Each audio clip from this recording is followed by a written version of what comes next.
सोचिए, एक ऐसा योद्धा जिसे वरदान नहीं श्राप मिला, और श्राप भी कैसा, अमर होने का। एक ऐसी अमरता जो उसे मौत के सुकून से भी दूर रखती है। आज हम उसी रहस्यमयी किरदार की कहानी में उतरेंगे जिसका नाम है अश्वत्थामा। तो चलिए इस रहस्य की परतों को एक एक करके खोलते हैं। देखिए, इतिहास की किताबों में, लोक कथाओं में एक ऐसे शख्स का जिक्र ना बार बार मिलता है जिसके बारे में कहा जाता है कि वो आज भी जिंदा है, जिसे मौत छू भी नहीं सकती। ये जो शब्द है ना, ये सिर्फ एक कहानी नहीं है। ये तो सदियों से चली आ रही उन चेतावनियों और उन दावों का निचोड़ है जो कहते हैं कि उन्होंने उसे देखा है।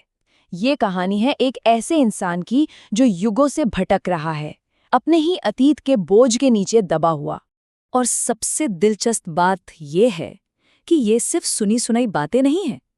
मध्य युग में राजा पृथ्वीराज चौहान से लेके आज के जमाने में हिमालय के एक साधु तक, ना जाने कितने लोगों ने ऐसे ही एक अजीब रहस्यमयी इंसान को देखने का दावा किया है। और हर कहानी में हर बार एक चीज कॉमन है, उसके माथे पर एक ऐसा घाव जो कभी नहीं भरता। तो सवाल ये उठता है कि आखिर ये शख्स है कौन? ऐसा क्या हुआ था उसके साथ? ऐसी कौन सी घटना थी जिसने उसे हमेशा हमेशा के लिए इस दर्द में धकेल दिया? चलिए इसका जवाब ढूंढने के लिए थोड़ा समय में पीछे चलते हैं। देखिए, हर कहानी की एक शुरुआत होती है, और अश्वत्थामा की कहानी शुरू हुई थी महानता के वादे और एक बहुत गहरे दर्द के साथ। वो कोई आम बच्चा नहीं था, वो थे महान गुरु द्रोणाचार्य के बेटे, और पैदाइश से ही उनके माथे पर एक दिव्य मणि थी। कहा जाता है कि ये मणि उन्हें देवताओं से, राक्षसों से, यहाँ तक कि बीमारियों से भी बचाती थी, एक सुरक्षा कवच की तरह। लेकिन इस दिव्य उपहार के बावजूद उनका बचपन आसान बिल्कुल नहीं था। सोच के देखिए, एक तरफ वो एक महान ब्राह्मण गुरु के बेटे थे और दूसरी तरफ उनका परिवार बेहद गरीबी में जी रहा था। इसी संघर्ष ने उनके अंदर एक आग जला दी, एक ऐसी आग जो कहती थी कि किसी भी कीमत पर सम्मान और महानता हासिल करनी है, और यही आग आगे चलकर सब कुछ जलाकर राख कर देने वाली थी। उनके पिता ने उन्हें हस्तिनापुर के राजकुमारों, पांडवों और कौरवों के साथ ही ट्रेनिंग दी, और अश्वत्थामा इसमें कोई शक नहीं एक लाजवाब योद्धा बने।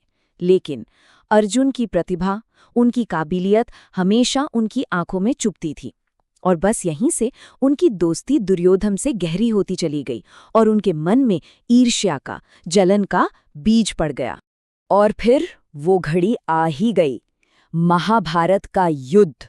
एक ऐसा युद्ध जिसने सिर्फ भारत का भविष्य नहीं बदला, बल्कि अश्वत्थामा की जिंदगी को भी हमेशा के लिए एक अंधेरे रास्ते पर मोड़ दिया। युद्ध के मैदान में पांडवों ने एक चाल चली, एक झूठ बोला। उन्होंने जोर से चिल्लाकर अफवाह फैला दी, अश्वत्थामा मारा गया। हाँ, धीरे से ये भी जोड़ा कि पता नहीं मनुष्य या हाथी। लेकिन द्रोणाचार्य ने सिर्फ पहला हिस्सा सुना, और अपने बेटे की मौत की खबर सुनकर शोक में डूबकर उन्होंने अपने हथियार नीचे रख दिए। और बस उसी कमजोर पल में उनका वध कर दिया गया।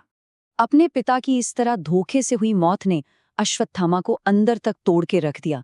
उनका दुख एक ऐसी ज्वाला में बदल गया जो सब कुछ, हर किसी को जला देना चाहती थी।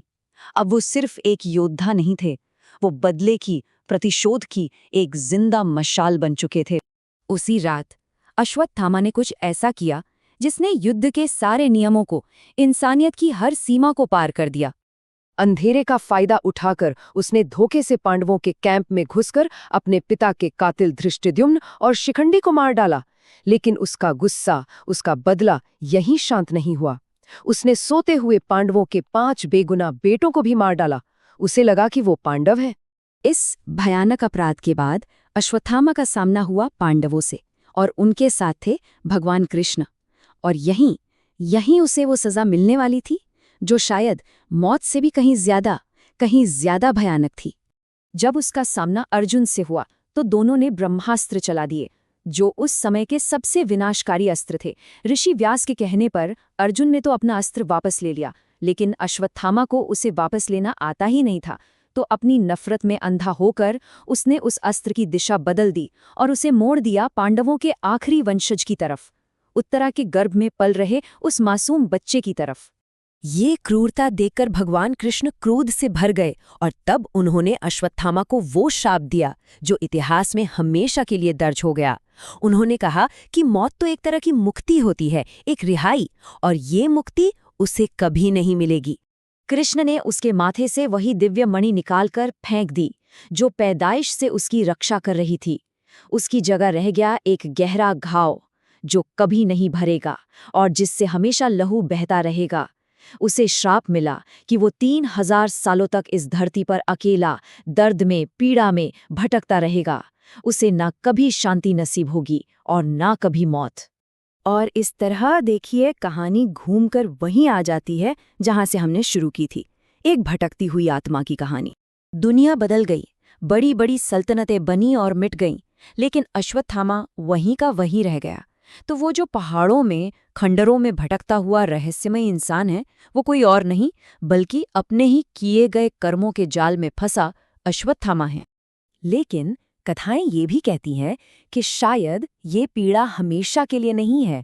वो इंतजार कर रहा है, इंतजार भगवान विष्णु के आखिरी अवतार कल्कि का। ऐसा माना जाता है कि जब कल्कि अवतार लेंगे तब अश्वत्थामा उनके साथ मिलकर लड़ेगा और आखिर में उसे मोक्ष मिलेगा। इस कभी न खत्म होने वाले दर्द से आज़ादी मिलेगी। तो ये बात सोचने पर मजबूर करती है ना, कि क्या एक रात के गुस्से की कीमत हजारों साल का दर्द हो सकती है? क्या इसे न्याय कहेंगे या एक ऐसी त्रासदी जिसका कोई अंत ही नहीं? शायद इसका जवाब तो वक्त के पास ही है।